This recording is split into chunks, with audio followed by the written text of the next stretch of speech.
ကွီအာလူကြော်လေးနဲ့ချမောင်ဟင်းလေးနဲ့ဆွဲမှာဖြစ်ပါတယ်ဒီထဲမှာထမင်းကွီအာလူကြော်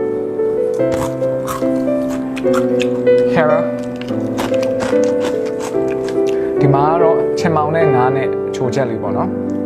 ပြီးရင်ပဇွန်စိတ်လေးတွေကိုအချိုချက်လေးအချိုလေးကြော်ထားပြီးရယ်ပြီးရင်ငပိတောင်ဆက်ဆက်ထမင်းကွီအာလူကြော်အချို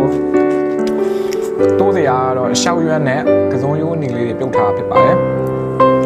ဒီအဲ့တော့စပြီးတော့စားပါတော့မယ်စားပါအောင်ခင်ဗျ။ထီမီကွီအာလူကြော်တွေကအခုဆိုလို့ရှိရင်ရန်ကုန်မှာမန္တလေးမှာရှိရဲ့ ABC စတိုးဆိုင်တိုင်းမှာဝယ်ယူရရှိနိုင်ပါတယ်။လုံးဝထီမီကွီပဲเนาะတစ်ခါစားပြီးရင်ထပ်ခါမရက်ချင်တော့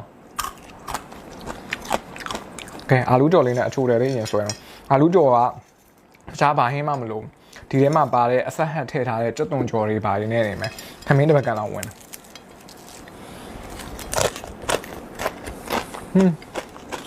ချင်မအောင်ဖြူတယ်လေးစမ်းပါမယ်